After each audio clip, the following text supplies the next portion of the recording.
बिस्मिल्लाहिर्रहमानिर्रहीम। अस्सलाम वालेकुम नाजरीन ग्रामी, वीडियो में बात करेंगे कि अमेरिकी सदर डोनाल्ड ट्रंप ने ईरान के सुप्रीम लीडर आयतुल्लाह खामनाई के साथ साथ ईरान के 7 जर्नल्स पर मुकम्मल तौर पर पाबंदी लगा दी है कि वो ना ही कोई इंटरनेशनल विजिट कर सकते हैं। अगर इनका कोई कारोबार या इनका कोई विजिट होगा या इनका कोई एसेट बाहर पड़ा है वो भी मुंजमद कर लिया गया है। आइंदा क्या डेवलपमेंट होने वाली है गल्फ ईरान के अंदर और अमेरिका किस तरह ईरान को टफ टाइम दे रहा है, इन तमाम तर खबरों से पर्दा उठाएंगे। वीडियो जानने से पहले छोटी सी गुजारिश है कि वीडियो को लास्ट तक जरूर देखें ताकि आपको असल हकीकत क्या है मालूम हो सके। नाजरीन ग्रामी, सबसे पहली बात यह है कि अमेरिकी सदर डोनाल्ड ट्रंप ने अपना मशीर जिसको जॉन बोल्टन कहते हैं उसको भेजा इसराइल। ये इतवार की बात है कि इतवार को जॉन बोल्टन उधर गया इसराइल के अंदर इसराइलियों के साथ मुकम्मल तौर पर इन्होंने डिटेल तरीके से डिस्कस किया कि ईरान को किस तरह फंसाया जाए। अभी बात यह है कि ईरान की अवाम अपने आयतुल्लाह खामनाई के ऊपर अपनी जान निछावर करने के लिए तैयार है। आप यकीन करें कि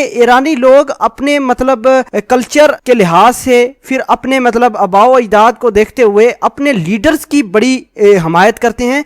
बेशक इससे ईरान के लोगों को नुकसान हो, ईरान के लोगों को फायदा हो, जो मर्जी हो जाए, ईरान के लोग हमेशा अपने सुप्रीम लीडर को तो बहुत ज्यादा रिस्पेक्ट देते हैं। अमेरिकी सदर डोनाल्ड ट्रंप ने मुकम्मल तौर पर ये अप्रूवल दिया है, एग्जीक्यूटिव अप्रूवल इसको कहते हैं, जिसमें ईरान के आयतुल्लाह खामनाई और इसके साथ साथ 7 जर्नल्स को मुकम्मल तौर पर बैन कर दिया है, यानी आप कह सकते हैं ब्लैक लिस्ट कर दिया है। अभी ईरान के ना ही सुप्रीम लीडर दूसरे मुल्क में विजिट कर सकते हैं, ना ही ईरानी जर्नल किसी दूसरे मुल्क में जा सकते हैं। वजह यह है कि गल्फ के अंदर तो इनकी पहले ही टसल है ईरान की, ना ही ये सऊदी अरेबिया जा सकते हैं, यूएई जा सकते हैं, जितने भी कुवैत के मुल्क हैं ये नहीं जा सकते ईरानी लोग। अभी या किधर जा सकते हैं, या तो ये चाइना जाएंगे या ये रशिया जाएंगे, इसके अलावा इनके पास कोई ऑप्शन नहीं। दूसरे नंबर पर बात यह है कि ईरानी जर्नल जिसने अमेरिका का $222.7 मिलियन वाला जो जहाज गिराया था, ड्रोन गिराया था, जो जासूसी कर रहा था आबनाए हरमज के ऊपर, उस जर्नल को जो कमांडिंग कर रहा था उसका नाम था कासम अली सुलेमानी, उसके ऊपर मुकम्मल तौर पर बैन किया है। और अमेरिकी CIA की बड़ी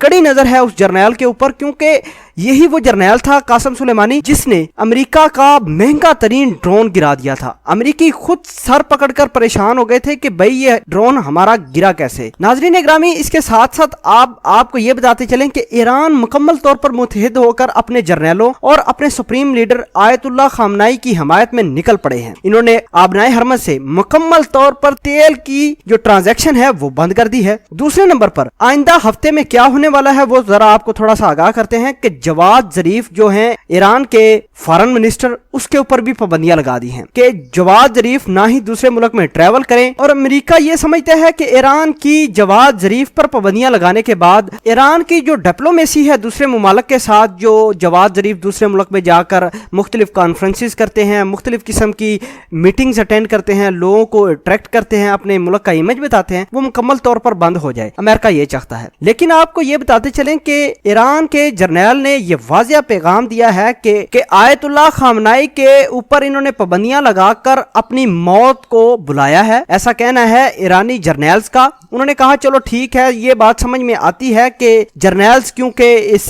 पूरे रीजन की सिक्योरिटी को कंट्रोल करते हैं, पाबंदियां समझ में आती हैं और ईरान बर्दाश्त भी कर सकता है। लेकिन अमेरिका ने आयतुल्लाह खामनाई जो कि इनके सुप्रीम लीडर हैं उनके ऊपर पाबंदियां लगाकर बहुत बुरा किया है। और ईरान ने यह वाज़िया पैगाम दिया है कि अमेरिका के साथ किसी किस्म की बातचीत नहीं करनी और ना ही जो ऑयल टैंकर अमेरिका तेल लेकर जा रहे हैं उनको आबनाए हरमज से गुजरने की इजाजत दी जाएगी। अब हालात बड़े क्रिटिकल हो चुके हैं। अमेरिका के अंदर तेल खत्म हो रहा है, जिस ऑयल टैंकर ने भी गुजरना है ईरान के वो पट्टी से गुजर कर जाना है आबनाए हरमज वाली, लेकिन ईरान उस पट्टी को बंद किए हुए है। अमेरिका तो भूखा मरेगा, जो इसके हाल हो चुके हैं इंशाल्लाह ये तबाही के दिहाने पर खड़ा हो चुका है। और अमेरिकी सदर डोनाल्ड ट्रंप मजीद जो मर्जी करता रहे, पाबंदियां लगाता रहे, लेकिन ईरान की अवाम ने अपने लीडर आयतुल्लाह खामनाई के लिए आवाज बुलंद की है। उनके जर्नल भी कह रहे हैं कि हम चलो हमें पाबंदियों का शिकार कर दें, कोई मसला नहीं, लेकिन हमारे सुप्रीम लीडर को कुछ ना कहना चाहिए था। अमेरिका ने बहुत बड़ी गलती की है। नाजरीन, आप इस पूरी वीडियो के बारे में क्या कहते हैं? और अमेरिका ने जो पाबंदियां लगाई हैं आयतुल्लाह खामनाई के ऊपर और इनके जर्नल्स के ऊपर, और अगले कुछ दिनों में जवाद जरीफ के ऊपर ट्रैवलिंग के ऊपर इनको पाबंदियां लगाने जा रहे हैं, इस हवाले سے آپ کیا کہتے ہیں کمنٹ سیکشن میں اپنا اظہار خیال ضرور پوسٹ کرنا. جزاک اللہ.